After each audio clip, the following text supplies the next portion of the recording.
So, as we consider the great impact of the Layman Prayer Revival, I think as I reflect on it, I think I am taken by how things started with such a small number of people, and then very clearly it just extended to so many people, and then went worldwide. And it was just a simple hour of prayer during lunch, and how that could easily happen again, and how that could be used by God in some huge ways. I pray that it will.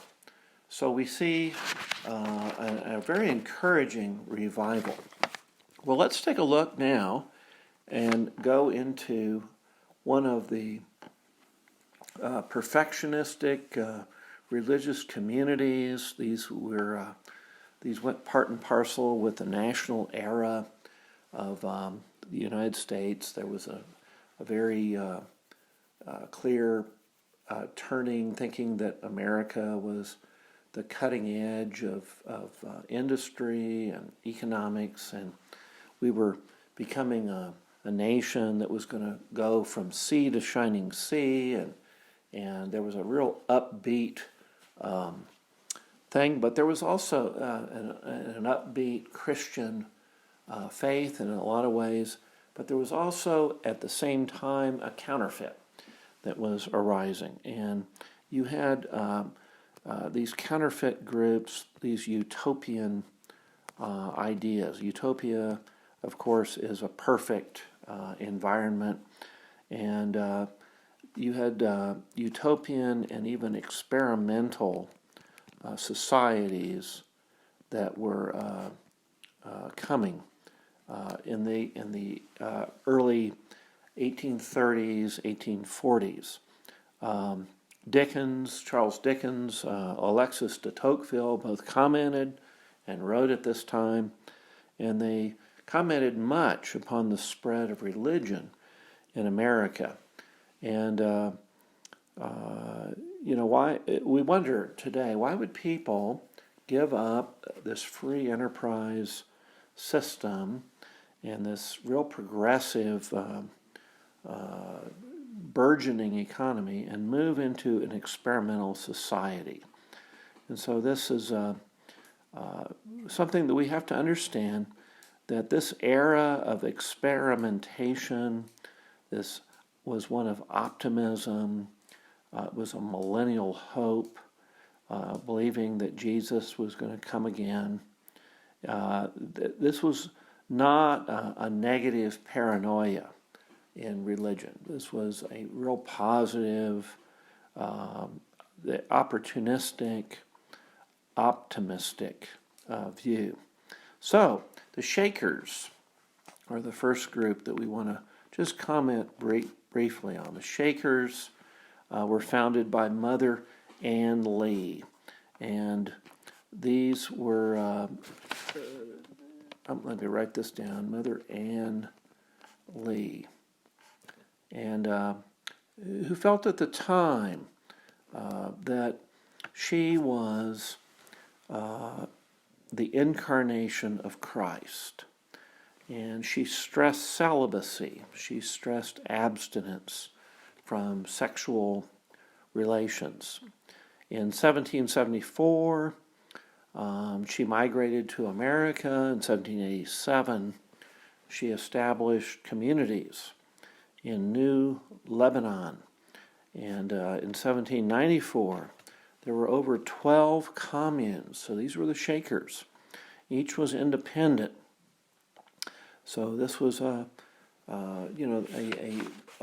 society of being celibate and pure, and an idea of abstaining from sex was a holy thing. They were getting away, they were moving away from what God had created, something wonderful that He created, marriage and sexual intimacy, and she was now, you can see there's a perversion of God's intended design. Well, we also had John Humphrey Noyes, and I'm going to put his name up here. This was Noyes, Noyes, and he founded the Oneida Society. One of the things that you're going to see is that many of these cults, or in these kind of these strange groups, come out of upper New York State and New England area. So I think, in my opinion, as I've studied, at this time there was a great amount of religious confusion, and there was a renunciation of the Puritans and this very biblical, orthodoxy, and it's trying out these new things. So John Humphrey Noyes believed that he had arrived at a state of perfection, and he must therefore arrived in heaven, and he had to renounce his marriage ties, and so these followers of his had complex marriages. Sexual intimacy was a sacrament. It was developed in a careful system. There was like a planned parenthood where people belonged to God, they belonged to Noyes, and they belonged to other men last. And so this was the longest extent of communal living in American history. This Oneida Society lasted over 30 years. So in 1876, Noyes was forced by the Presbyterians into Canada. And by 1881, he dropped communalism for free enterprise. So this again was one of these communal groups that perverted some of these what God had designed. Next one is Robert Owen. Robert Owen, and these were the Harmonites. The Harmonites. These were and Owen really had a social and political experiment here.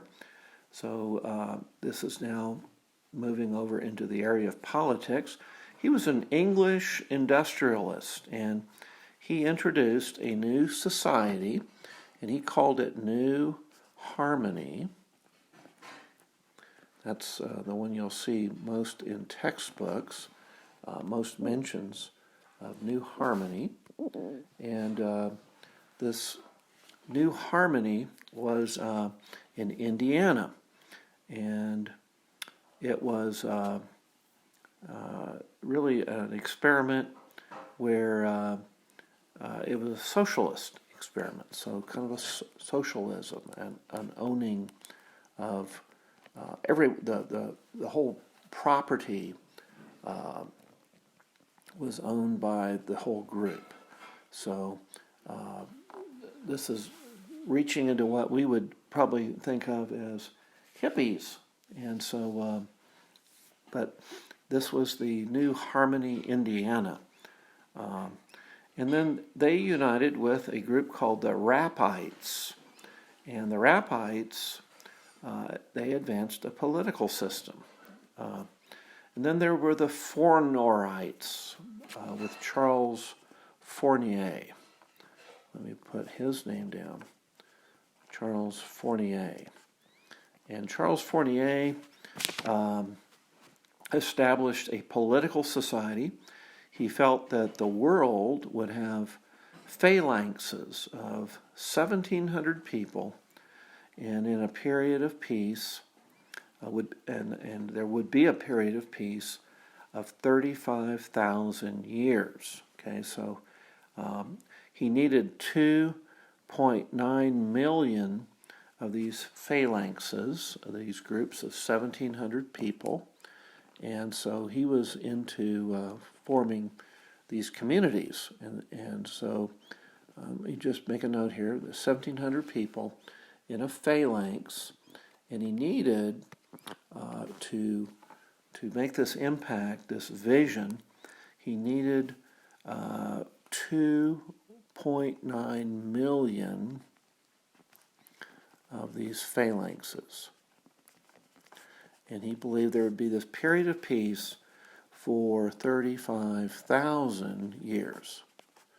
So some of these guys had a long-range vision, and they believed that harmony of the world was a matter of correct social organization. So, these guys were experimenters. They were believing in a perfectionistic view of the world. They believed that perfection could be achieved. Well, let's take a look at the first classic American cult, the Mormons, as we think of a cult that was truly American, and it has lasted and it is very expansive today. There are 4 major cults. They have doctrine, they have usually have biblical views, often have their own scripture, and they have an organizational factor. They usually believe they are the only ones who possess the real truth, so they're very exclusivistic. And we have the Mormons, the Seventhday Adventists, the Jehovah's Witness, and Christian Science. These are the 4 major cults. So we're going to talk about Mormons first. The founder, Joseph Smith.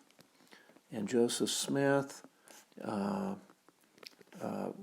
born in 1805 and was murdered in 1844. So he was a ripe age of 39, just a young man. And in 1823, in Upper New York State, he believed he had a series of visions, and he was visited by an angel Moroni. And this angel revealed to him the location of plates, some golden plates. Now this was near Palmyra, New York. And through the use of an Urim and a Thummim, a type of prism, he was able to translate these plates, which were Egyptian hieroglyphics, into the Book of Mormon. And so this led to the Church of Jesus Christ of Latter-day Saints. And this was founded in 1830. And this was in Fayette. Can you guess where? Yes. Fayette, New York is where this began. And of course, he wrote The Pearl of Great Price, and he wrote Doctrines and Covenants. And so now there was a leader that took them west, and he was Brigham Young. Brigham Young. And he saw the Mormons go westward. Now the Mormons really followed Smith. This is where it started. He moved the group to Kirtland, Illinois, and it was there where he ran for president, and he was murdered. And some favored, they were favoring leadership from Smith's son, and some were favoring the leadership from Brigham Young. And so these that wanted to follow Smith's son moved to Michigan, and they are the reorganized Church of Latter-day Saints. Brigham Young moved most of the group to Salt Lake City, and they are known for a couple things. One is for their doctrine, which is a real mixture of biblical truth and error. And they are also known for their intense missionary zeal. So very zealous for missions. And they are polytheistic. They believe that God was once what we are, and we will become what God is. Let me say that again. God was once what we are, and we will become what God is. They believe, for instance, in the pre-existence of the soul, that the soul was plunged into a physical body, and the goal is to reemerge in a spiritual realm once again. So they believe polygamy is right, and so this would result in having spirit children, and they would have a variety of heavens that exist, and so they inhabit a variety of heavens depending on one's life on earth. So very much a works kind of religion. You work to achieve godhood, basically, that you can work just as Jesus was born as a human and achieved godhood by how he led his life. You can do that. And you have many, many spirit children. You're allowed several wives. And they teach that there is a terrestrial and a spiritual heaven. Salvation is by one's moral activity on the earth. And so there's a lot we could say about the Mormons. We're going to pause at this point as we start looking at the Seventhday Adventist.